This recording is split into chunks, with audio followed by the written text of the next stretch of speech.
एमसीसीको बारेमा धेरै लामो चर्चा गर्दिनँ, तर मेरो सिम्पल प्रश्न छ।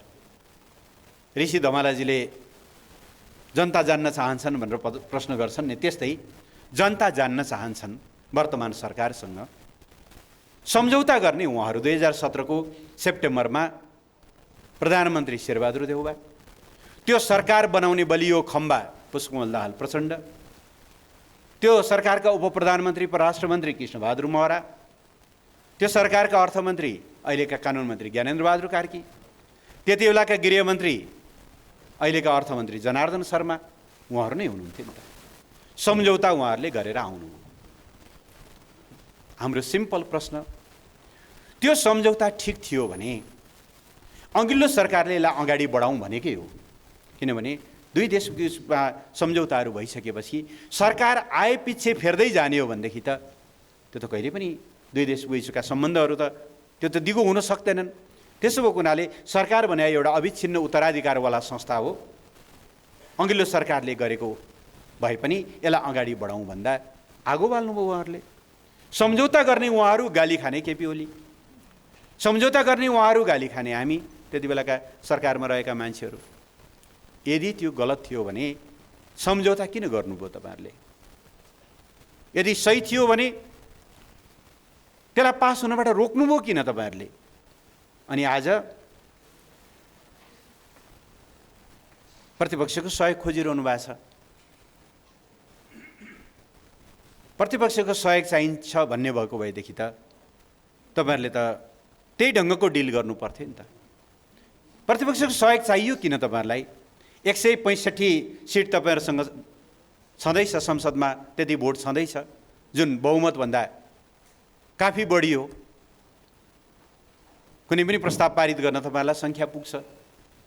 प्रतिपक्षले अवरोध गरे पनि छेकिने त रहेनछ। जनार्दन शर्मालाई त पुरा म्याराथन दौडाएर अस्ति त पास गराउनु भयो त तपाईँहरूले। अनि हामीलाई सोध्नुपर्ने कारण के? हाम्रो सिम्पल जवाफ, हाम्रो सिम्पल भनाइ यही हो। यस्ता विषयहरूमा जुन खालको क्षुद्र राजनीति हिजो गरियो, यस्ता विषयहरू, संवेदनशील विषयहरूमा सरकारको विरुद्ध हतियार बनाउने, कुनै व्यक्ति विशेषलाई विवादित गराउने ढङ्गले जुन ढङ्गले लाग्यो, यस्ता कुराहरू गरेर अगाडि बढ्न सकिँदैन। त्यसो भएको हुनाले अहिले हामी त्यसमा बोल्न किन हतारिएका छैनौँ भने पहिलो त सरकारले प्रस्तावै ल्याएको छैन। गठबन्धन के गर्छ थाहा छैन। भन्नेहरूले भन्छन्, मलाई थाहा छैन यो विषय अगाडि बढ्यो कि त गठबन्धन त भत्ताभङ्ग हुन्छ भनेर। कसरी भत्ताभङ्ग होला र? उहाँहरू त घाम जुनसम्म सँगै जाने भनेर भनेको भनै हुनुहुन्छ। बिहान पनि प्रचण्डको सुन्दै थिएँ, यो गठबन्धन कायम रह्यो भने हामी 2/3 ल्याउँछौँ भने भन्नुभएको छ। अब भने भनेको के हो थाहा छैन। त के गर्नुहुन्छ उहाँहरूले जान्ने कुरा भयो। तर आज उहाँहरूसँग सङ्ख्या छ, उहाँहरूले अगाडि बढाउने हो भने अगाडि बढाए हुन्छ। त्यसमा हाम्रो भन्नु केही पनि छैन। जे भन्नु पर्ला त्यो प्रस्ताव आइसकेपछि त्यति नै बेला हामीले आफ्ना पोजिसनहरू क्लियर गरौँला। तर हाम्रो भनाइ के हो भने यस्ता विषयहरूलाई आन्तरिक राजनीतिक किचलोको विषय बनाउनु हुँदैन। त्यसले देशको विश्वसनीयतालाई कमजोर गर्छ। सरकारलाई पत्याउँदैनन् मित्र राष्ट्रहरूले। सरकार पछि अनि प्रतिपक्षमा हुँदा एउटा, सत्तापक्षमा हुँदा अर्को, यसरी बोली फेरिँदै जाने हो भनेदेखि मुलुक अगाडि बढ्दैन। नीतिगत हिसाबले हेर्ने हो भने नेपाल जस्तो देश, नेपालको लागि विदेशी सहायता पनि आवश्यक छ, विदेशी पुँजी पनि आवश्यक छ, विदेशी प्रविधि पनि आवश्यक छ। हामी सबै खालका मुलुकहरूबाट सहायताहरू लिन्छौँ। तर त्यसो गरिरहँदा एउटै शर्त छ हाम्रो, राष्ट्रिय हितलाई कहीँ कतै पनि तलमाथि गर्न मिल्दैन। राष्ट्रिय हितलाई केन्द्रबिन्दुमा राखेर आवश्यक सहायताहरू लिन सकिन्छ। त्यस मामलामा फेरि हामी अर्कातिर बहकिएर जानुपर्ने जरुरी पनि छैन। आज को कहाँ बसोबास गरेको छ भन्ने आधारमा सीमा छुट्याउने होइन। त्यति बेला विभिन्न चरणका नक्साहरू छन्। ती विभिन्न चरणका नक्साहरू बनाउँदा कम्तीमा पनि 125 वर्ष पुराना नक्साहरू छन्। त्यति बेला नदी जहाँबाट बग्थ्यो त्यसैलाई सिमाना मानेर यदि आज जोडभोग फरक ढङ्गको भएको छ भने पुरानै अवस्थामा फर्काउने गरी स्थिर सीमा सिद्धान्त तय गरेर अगाडि बढ्ने भनेर भनिएको छ। त्यस आधारमा कतिपय ठाउँमा कागजमा नेपालको नक्सा छ, तर त्यति बेलाको सिद्धान्त हेर्ने हो भने भारतको भूभाग भएको हुन सक्ने, अथवा आज भारतीयहरूले उपभोग गरिरहेका छन् तर त्यो नेपालको जमिन भएको ठहर्ने, यस्ता क्रस बोर्डर होल्डिङका क्रस होल्डिङका समस्याहरू छन्। चौथो, भएकै पिलरहरूलाई पनि भत्काइदिने, 10 गजामा ल्याएर स्थायी संरचनाहरू बनाउने, जबरजस्ती अतिक्रमण गर्ने चौथो खालको समस्या छ भनेदेखि पाँचौँ समस्या अघि राजेन्द्र सरले पनि राख्नुभयो, नेपालका नदीहरू आम रूपमा उत्तरबाट दक्षिण बग्छन्। यो दुवै देशको साझा समस्या हो। यो दुवै देशले यी नदीहरूले कतिपय सन्दर्भमा वरदान र कतिपय ठाउँमा अभिशापको काम गरिरहेका छन्। सिँचाइ र अन्य वातावरणीय हिसाबले यिनीहरू सकारात्मक छन्, तर बाढी र डुबानको हिसाबले भन्यो भने यिनीहरू अभिशाप जस्तो पनि बनेका छन्। त्यस्तो हिसाबमा त्यो बाढी र डुबानको समस्या समाधान गर्नका लागि दुवै देशले आपसी समझदारीबाट कस्तो संरचनाहरू निर्माण गर्ने, चुरेको फेदैबाट नदीलाई ट्यामिङ गर्दै त्यसलाई बाँध्दै लगेर जाने हो भने नेपाल पनि सुरक्षित, भारत पनि सुरक्षित हुने गरी गर्नुपर्ने कामको सट्टा सीमामा एकतर्फी ढङ्गले संरचनाहरू बनाइएका छन्, कहीँ बाँध, कहीँ सडक, कहीँ तटबन्धहरू, कहीँ अरू के, र यसले प्रत्येक वर्ष नेपालको भूभाग डरलाग्दो गरी डुबान हुने गरेको छ। सयौं बिघा खेतीयोग्य जमिन नष्ट हुने गरेको छ, घरहरू बस्तीहरू नष्ट हुने गरेका छन्, र त्यसले एउटा ठुलो सीमा क्षेत्रमा ठुलो समस्या पनि सृजना गरेको छ। यी सबै कुराहरूलाई ध्यानमा राखेर नयाँ सरकार आइसकेपछि पहिलो काम यो समस्या समाधान गर्ने। गत वर्ष हामीले बडो उत्साहका साथ, सर्वसम्मतिका साथ लिपुलेक, लिम्पियाधुरा र कालापानी समेटिएको नयाँ नक्सा प्रकाशन गऱ्यौँ। त्यो नयाँ नक्सा अनुसारको निशान छाप बनाउन संविधानमा सर्वसम्मत संशोधन पनि गऱ्यौँ, र नेपाल भारत संयुक्त आयोगको 6औं बैठक जो गएको जनवरीमा दिल्लीमा भएको थियो, जुन बैठकमा नेपाल र भारतका परराष्ट्र मन्त्रीहरूले को चेयर गर्छन्, संयुक्त अध्यक्षता गर्छन्, त्यो बैठकमा नेपालले औपचारिक रूपमा कालापानी, लिपुलेक, लिम्पियाधुराको विषयलाई एजेन्डामा प्रवेश गराएर यो समस्या छिटो समाधान हुनुपर्छ, त्यो जमिन नेपालले पाउनुपर्छ, नेपालको जमिन हो, नेपालले फिर्ता पाउनुपर्छ भनेर आफ्नो अडान राखेको छ। समस्या समाधान त्यहाँबाट खोज्नु पर्थ्यो, सरकारको थालनी त्यहाँबाट हुनु पर्थ्यो। त्यो त धेरै टाढाको कुरा हो। यो सरकार आउने बित्तिकै के गर्यो? सरकारको साझा न्यूनतम कार्यक्रममा कालापानी, लिपुलेक र लिम्पियाधुरा समस्या हुनु भनेर भनिदियो। कालापानी, लिपुलेक, लिम्पियाधुरा समस्या हो नेपालका लागि। त्यो समस्या हो कि नेपालको भूभाग हो? त्यो नेपालको सार्वभौम सत्तासँग जोडिएको, राष्ट्रियतासँग, भौगोलिक अखण्डतासँग जोडिएको विषय हो। भौगोलिक अखण्डता समस्या हुन्छ कुनै सरकारका लागि? भौगोलिक अखण्डताको विषय, कुनै देशको भूभागको विषय समस्या हुन्छ? समस्या भए त छोडिदियो भने टुङ्गिहाल्यो नि त। त्यही भन्न खोज्या हो। यसको ओरिएन्टेसनै तपाईँहरूले एकदम ठिक भन्नुभयो, अभिमुखीकरण। मुख नै कतातिर भयो, यता फर्किनु पर्थ्यो, यतातिर फर्कियो। कालापानी, लिपुलेक, लिम्पियाधुरालाई समस्या भनेर त्यहाँबाट सुरु। यो त एउटा भयो। दोस्रो, जयसिंह धामी महाकाली तर्ने क्रममा तुइनीबाट खसाइएर उनी बेपत्ता भए। त्यहाँ प्रत्यक्षदर्शीले भनेका छन्, उनीभन्दा अगाडि तुइन तरेर गएका उनका सहकर्मीहरूले भनेका छन्, तुइन फर्किन्छ र हामी तर्छौँ भनेर पालो कुरेर बसेका मान्छेहरूले भनेका छन्। एसएसबीले तुइन काट्दै गर्दा नकाट्दिनुहोस् भनेर हात जोडेका छन्, चिच्याएका छन्। अमानवीय ढङ्गले तुइन चुडाएर उनलाई बेपत्ता पारिएको छ। आज 1 महिना 20 दिनभन्दा बढी लामो समय बितिसक्यो।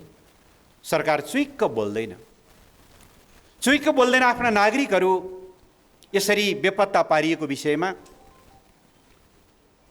कूटनीतिक प्रतिवाद गर्दैन, पत्राचार गर्दैन, पछिल्लो समय अब अखबारमा पढिएको छ, पत्राचार गर्यो भनेर सरकारले अफिसियल्ली परराष्ट्र मन्त्रालयको तर्फबाट केही बोलेको छैन। अखबारका कुराहरू कति पत्याउने कति नपत्याउने भन्ने पनि छ। पठाएकै रहेछ भने पनि यो कुनै प्रभावकारी देखिएन। त्यो केन्द्र सरकारले भनेर त्यस्तो भयो भन्ने कुरा हामी कसैले पनि अनुमान गर्दैनौँ। त्यहाँका मान्छेको बदमासी होला।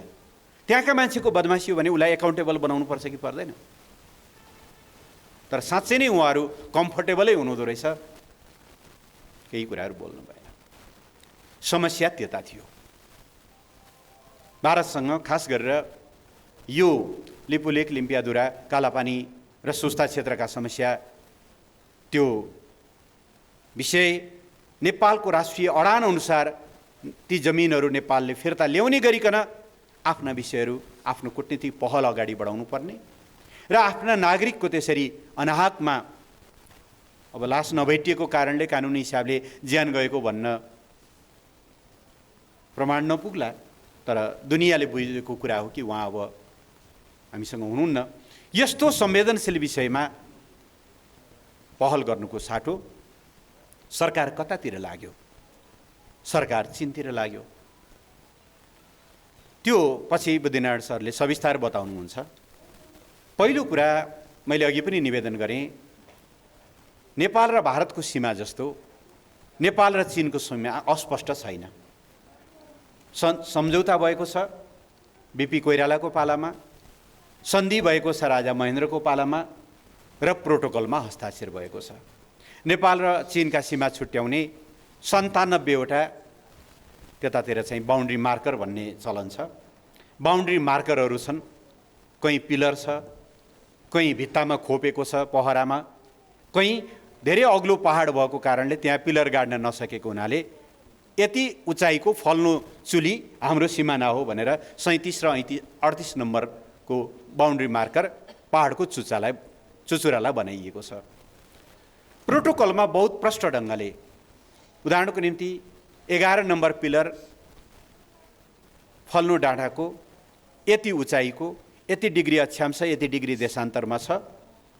त्यहाँबाट सीमा अलिकति ओह्रालो लागेर दक्षिण हुँदै अनि त्यहाँबाट पूर्वतिर लाग्छ, फेरि अलिकति उत्तर लाग्छ, यति 1000 मिटर अग्लो फल्नु डाँडा हुँदै फेरि अलिकति खोल्सामा झर्छ, फेरि अर्को यति 1000 मिटर अग्लो फल्नामा डाँडामा जान्छ र यति किलोमिटर पश्चिम रहेको पूर्व रहेको 12 नम्बर पिलरमा गएर जोडिन्छ।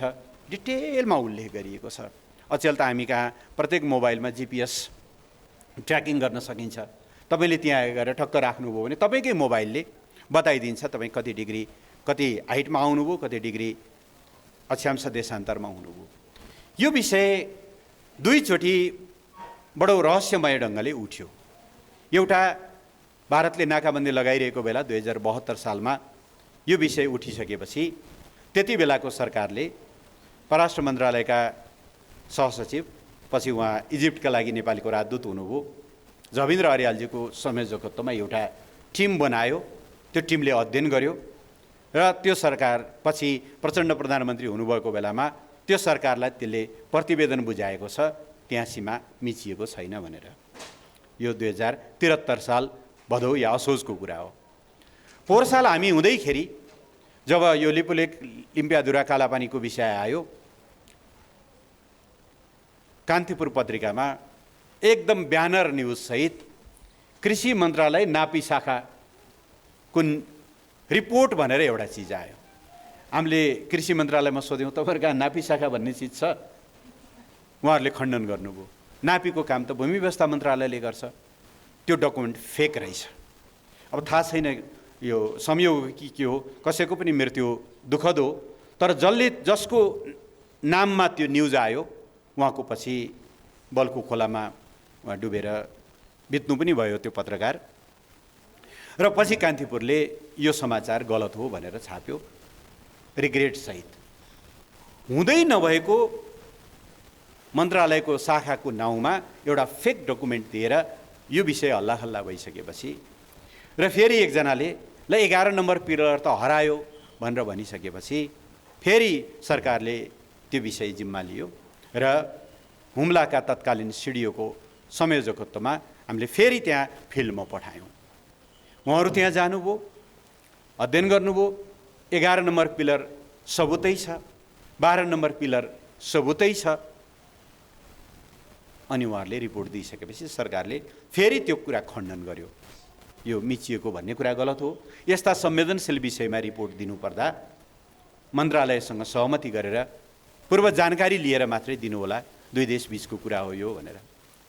तर अहिले आश्चर्यजनक ढङ्गले समस्या एकातिर छ। साथीहरूले एकदम ठिक भन्नुभयो, टाउको दुखेको औषधि नाइटोमा लाई भने जस्तो समस्या एकातिर छ, एकातिर मान्छे बेपत्ता पारिएका छन्, कुरा त्यहाँ गर्नुपर्ने छ। तर समस्या नै नभएको एउटा मित्र राष्ट्रलाई चिड्याउने गरी यो सरकारले अहिले काम सुरु गर्यो। परिणाम के आउँछ हामीले अहिले भन्ने कुरा भएन।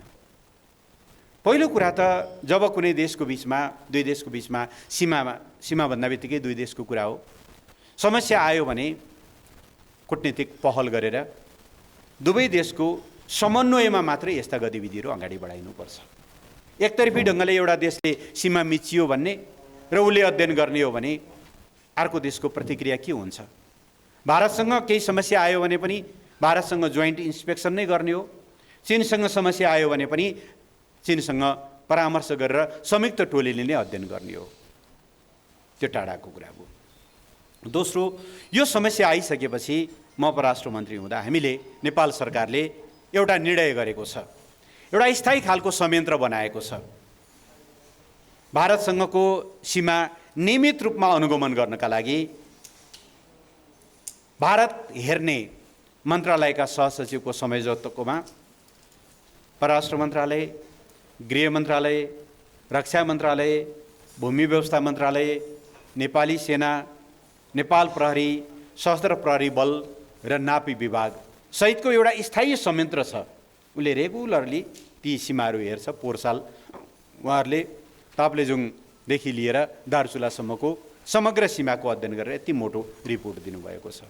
त्यसै गरी चीनसँगको सीमाको पनि नियमित रूपमा त्यसको चाहिँ स्थितिको अध्ययन गरिरहनका लागि त्यस्तै गरी चीन हेर्ने सहसचिवको संयोजकत्वमा गृह, रक्षा, भूमि व्यवस्था, नापी विभाग, नेपाली सेना, प्रहरी र सशस्त्र प्रहरी बल रहेको अर्को स्थायी संयन्त्र छ।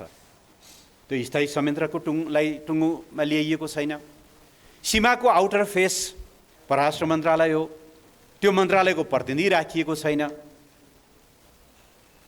टिम बनाइदिनु भयो, पठाइदिनु भयो।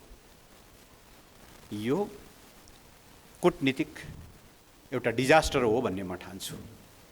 यसो गरेर हरेक मुलुकलाई, हरेक छिमेकीहरूको मनमा आशंकाहरू पैदा गरेर नेपाल जस्तो देशले अगाडि बढ्न सक्दैन।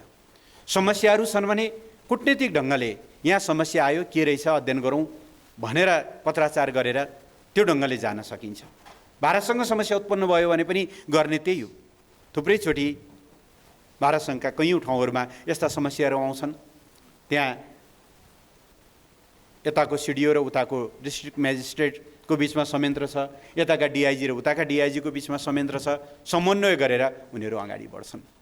तर जहाँ समस्या छ त्यहाँ समाधान नखोज्ने, त्यहाँ पहल नगर्ने, जहाँ समस्या छैन त्यहाँ एकतर्फी ढङ्गले हल्लाखल्ला गरेर सीमा मिचिएको पहिल्यै निष्कर्ष निकालिसक्नुभयो उहाँहरूले। किन यो नियमित अनुगमन त होइन, पहिल्यै मिचिएको निष्कर्ष निकालेर जे गर्नुभएको छ। वर्तमान सरकारले दुई देशको बिचको सम्बन्धलाई अनावश्यक चिसोपन निम्त्याउने काम गरेको छ। नेपाल जस्तो देशले आफ्ना दुवै छिमेकीहरूसँग सन्तुलित र परिपक्व सम्बन्ध राखेर मात्रै अगाडि बढ्नुपर्छ। समस्या छन् भने कुरा गर्नुपर्छ, लुकाएर राख्नुपर्छ भन्ने होइन। जसरी हामीले कालापानी लिपु लेक लिम्पियादुराको कुरा स्ट्रङली भारत समक्ष राख्यौँ, त्यसै गरी राख्ने हो। त्यसरी कुरा राख्दा सम्बन्ध बिग्रिन्न। कतिपय मान्छेलाई के लाग्छ भने नेपालमा एउटा जबरजस्त न्यारेटिभ स्थापित गर्ने कोसिस पनि हुँदैछ। नेपाल त सानो देश। पहिलो त नेपाल सानो देशै होइन। भूगोलको हिसाबले हामी संसारको 89-90औँ ठुलो मुलुकमा पर्छौँ। जनसङ्ख्याको हिसाबले त हामी 47-48औँ मुलुकमा पर्छौँ। हामी मध्यम आकारका मुलुक हौँ, हामी सानो होइनौँ। संयोग पर्यो दुवैतिर ठुला ठुला देश भएको हुनाले मात्रै हामी सानो हौँ। दोस्रो, कथम कदाचित हामी सानो रहेछौँ भने पनि सार्वभौम सत्ता त बराबर हो सबैको। देशहरू ठुलो अथवा देश सानो, आकारले ठुलो र सानो हुँदैमा सार्वभौम सत्ता ठुलो र सानो भन्ने त हुँदैन। यो सार्वभौम समानताको आधारमा अगाडि बढ्नुपर्नेमा एक खालका मान्छेहरू हामीमा एउटा हीनताबोध कि नेपाल जस्तो देशले पनि बराबरीको कुरा गर्न मिल्छ र, नेपाल जस्तो देशले पनि अलिकति मिचिँदा यो मिचियो भनेर चिच्याउन हुन्छ र, सानोतिनो मिचियो भने अब सहने, व्यावहारिक रूपले के गर्ने भन्ने ढङ्गले हामीमा त्यो एउटा हीनताबोध विकास गर्ने खालका प्रयत्नहरू पनि छन्। त्यो कुरालाई हामीले खण्डन गर्नुपर्ने हुन्छ। र हाम्रो देश सार्वभौम हो, समान हो, हाम्रो कसैसँग वैरभाव छैन। अघिल्लो सरकारले एउटा घोषित नीति नै बनाएको थियो, amity with all, enmity with none. सबैसँग मित्रता, कसैसँग छैन शत्रुता। हाम्रो संसारमा कुनै पनि मुलुक शत्रु होइनन्। तर कतिपय मुलुकसँग हाम्रा समस्या छन्। फेरि समस्या छन् भनेर हामी लुकाउँदैनौँ, भएका समस्याहरू लुकाउँदैनौँ। समस्या छन्, तिनलाई वार्ताबाट हामी समाधान गर्न चाहन्छौँ। समाधान गर्न सकिन्छ। कत्रा कत्रा ठुला ठुला समस्याहरू त वार्ताबाट समाधान गर्न सकिन्छ भने यो समाधान गर्न नसकिने कुरा होइन। हामीले बढी केही भनेकै छैनौँ। सुगौली सन्धि अनुसार जुन सीमा तय भएको छ त्यस अनुसारका भूभाग नेपालले पाउनु पर्यो। बस हामीले त्यही भने हो नि त। फेरि सुगौली सन्धि नेपालले लडाइँ जितेर दिग्विजय हासिल गरेर गरिएको सन्धि पनि होइन। हामी त कुमाउँसम्म पुगेका थियौँ, सतलजसम्म पुगेका थियौँ। पछाडि ब्याक हुँदै हुँदै रिट्रिट हुँदै हुँदै हुँदै आएर ल भो अब यहाँभन्दा बढी लडाइँ नलडौँ भनेर एक किसिमले नेपालको हात तल पारेर गरेको सन्धि हो नि त सुगौली सन्धि। सुगौली सन्धिको नाम सम्झिँदा गर्वले शिर ठाडो हुने सन्धि त होइन। हामीले स्वीकार गरेका छौँ। खुम्चियो हाम्रो झन्डै 40% भूभाग गुम्यो। अब त्यति बेला शक्ति सन्तुलन त्यस्तै थियो। हामी सुगौली सन्धिले जति जमिन तय गरेको छ त्यहीभित्र बस्न तयार छौँ, बस्छौँ। तर त्यसमा 1 इन्च पनि तलमाथि हुन पाउँदैन। त्यो कुरा भने हामीलाई मन्जुर छैन। त्यसकारणले त्यो सुगौली सन्धि अनुसार महाकालीको श्री लिम्पियाधुरा, महाकाली नदीदेखि पूर्वपट्टि पर्ने लिम्पियाधुरा, लिपुले, कालापानी क्षेत्र हाम्रा, त्यति बेला नारायणीको जुन कोर्स थियो त्यो कोर्स अनुसार पर्ने सुस्ताको भूभाग हाम्रो। हामीले भनेको यति हो। त्यसकारणले यो हिसाबले अगाडि बढ्नुपर्ने बेलामा वर्तमान सरकार आफ्नो राष्ट्रिय हित दुईटै हिसाबले न राष्ट्रको सीमाको बारेमा बोल्छ न राष्ट्रका नागरिकको बारेमा बोल्छ, बरु अन्तै अरू कुरामा बोल्छ। यस हिसाबले यसले एउटा अत्यन्त गलत बाटो समाउन थालेको, यसको मुख, यसको अभिमुखै अर्को दिशातिर जान लागेको प्रश्न देखिन्छ, जसको बारेमा हामीले सतर्क हुनुपर्छ, खबरदारी गर्नुपर्छ। त्यो बाटो जानबाट सरकारलाई रोक्नुपर्छ। हाम्रो मुलुकको भविष्य भनेको दुई छिमेकीहरूसँग सन्तुलित र मित्रतापूर्ण सम्बन्ध राख्दा नै हाम्रो एउटा चाहिँ भविष्य, हाम्रो हित र हाम्रा सबै कुराहरूको सुरक्षा दुई देशबीचको सन्तुलित सम्बन्धले हुन्छ। एकातिर ढल्किने, एकातिर खुसी पार्ने र अर्कोतिर चिडाउने कुराले नेपाल जस्तो देशले कहीँ पनि अगाडि बढ्न सक्दैन। यही कुरा अमेरिकाको हकमा पनि लागू हुन्छ। म यो